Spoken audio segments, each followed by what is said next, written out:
That's right, Generaider's locked down a regional top 8 finish. Don't be like the 30% of you that have not smashed the loving crap out of that subscribe button. Smash it so you guys don't miss out on more awesome content. So, the breakdown for this regional is actually quite impressive here because Cash Money Dollar Bills the deck is back on top here, showcasing to us that this deck still has the format by the balls and will not let go anytime soon. Quite unfortunate, but that is what it's really been like the story. It's either that or it's Despia, and then in some more extreme cases you'll have Spright takeover. So you have a lot of diversity going here. We also have one Labrynth in the top cut. Labrynth has been pretty quiet as of late, and I say this every single video and people will still be like, no it's not, Robbie, you just don't know what you're talking about. I mean, you look at a lot of this regional data, you'll see the same story here. We also had Spright, which is in the top 3 for contenders right now. I'm not surprised about that. We also have Mathmech continuing to do its due diligence in the format here. I mean, hey, OTK decks, what can you do about them? The fact that this deck can still come through and smash the metagame.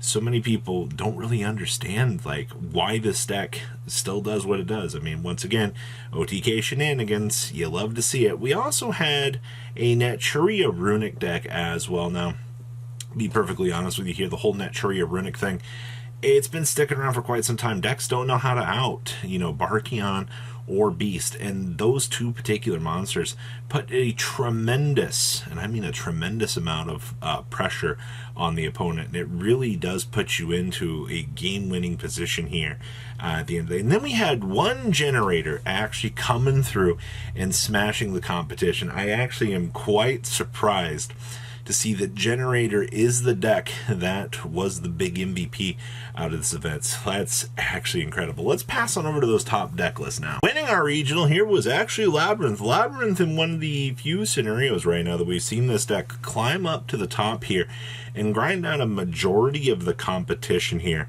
Overall, one of the biggest interesting things about this list is they are actually main decking hand traps here. We have not seen a lot of these decks actually playing hand traps. I mean, most of them have been like Lord of the Heavenly Sky Prison or something like that, but the immediate use here to deploy a Gamma into the driver and then go ahead and capitalize into an Omega, that is actually pretty impressive. That in itself will put a lot of pressure on your opponent and actually put you into a little bit more of a game-winning position. Things that can pressure the opponent like that are going to be a lot of reasons why you will see a deck like this actually do well. And it looks like that, maybe some hand traps were the real thing that we needed to add into Labrynth to make this deck have a better combination of wins. Next up here is Cash Money Dollar Bills locking down second place here. Now keep in mind we are playing 2 Rise Hearts. We've kind of noticed that Rise Heart has been reduced in numbers. You're either playing 2 or 3 of it, I feel like, but for the most part, that's been your go-to. I see that we're also playing 1 Ogre, 1 Preparation as well. As of late, for the way it's looking, that has been pretty normal. I see that we're only playing, so for our defensive options, we're playing the double Lance, the double Book, and the double Econ.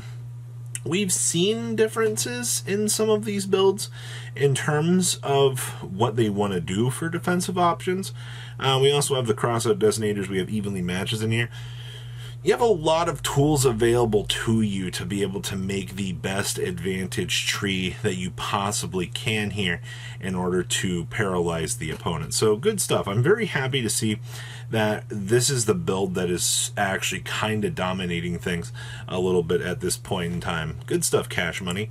Next up is our Spright deck. Okay, so for Spright, this list, we're actually main deck and double evenly matched, so we'll be able to go through here, punish the opponent, take away resources from your opponent. No real strange thing there. See that we are playing the Tetsu Erat Newman. I have seen Tetsu Erat actually kind of start to show up a little bit here. Tetsu Erat's kind of turned into one of those cards that your opponent's like, well, what am I physically supposed to do about this? And unfortunately, the answer is not really a lot. A Tetsuirat actually as a tech choice is kind of interesting. I also see that we do have thrust into the talents. That's kind of been something that we've been seeing quite a lot as of late. It really just pressures the opponent into some really bad situations overall. So I do like, once again, what we're seeing for this. Sprite's been pretty much figured out at this point in time. It's just so good to see it actually do its thing. Next up here is Mathmech. So yes, we are missing the other top 4 lists, so disregard that. So we also have Mathmech here. We are playing some kaijus in here to basically detour and punish the opponent. I actually quite like that. I see that we are also playing gammas in here as hand traps. So this tournament had a lot of gammas showing up, actually pressuring out these matchups. Like, that's good. We're also playing 1 equation, 1 superfactorial. Very, very basic stuff. We have the Rivalry of the Warlords in here as well to punish the opponent. Everything in here looks pretty standard, except for like what I would consider like the extra hand traps. The extra hand traps do feel a little bit pressury, but I do understand once again why we need the particulars here for this. Also, Effect Veiler kind of turning into a little bit more of a pressure card at the stage in this format as well. So once again, I like what we're seeing. Deck looks fantastic here. All right, next up here we have Naturia Runick. So our Naturia Runick player did run it all the way home. We are playing evenly matched in here. That's not something that I'd really, I guess, considered at this point. It's kind of started to show up a little bit more as a tech choice, because the whole thing that evenly matched wants to do here is it gives you the chance to offset the game state and pressure the opponent a lot more.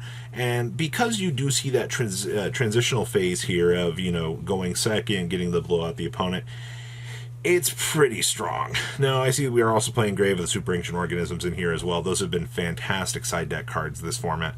Those cards alone will blow out your opponent in such amazing ways that you should be able to probably win a lot of your matchups against the more unpopular deck, Kashtira, because of those cards.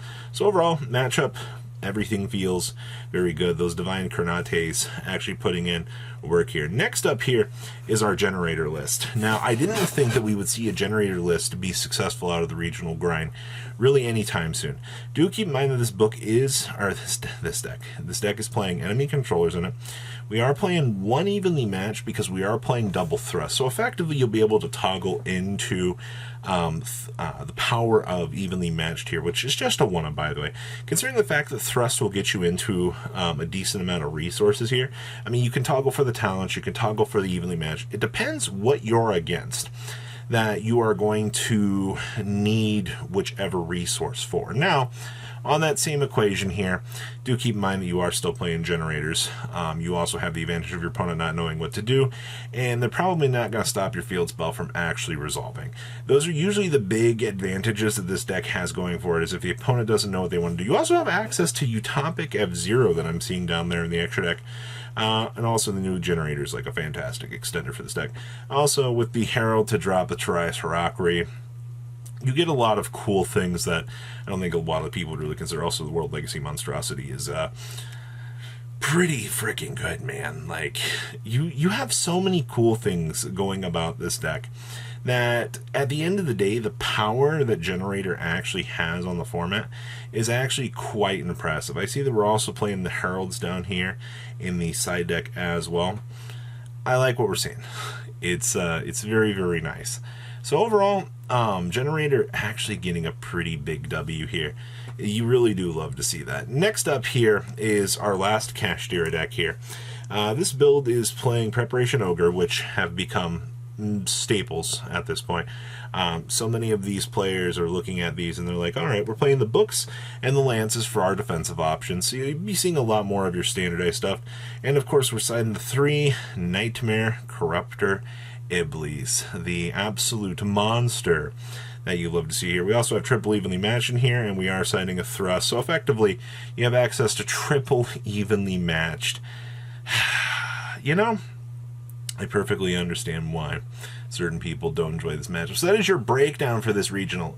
Awesome awesome to see that Generators actually got the chance to shine. I love just getting the chance to see all sorts of these really cool decks showing up here and actually doing their thing. So what do you guys think? Please leave a comment down below, tell me what you guys think. I'll see your beautiful faces back here later today, guys. Peace out. Patrons, thank you.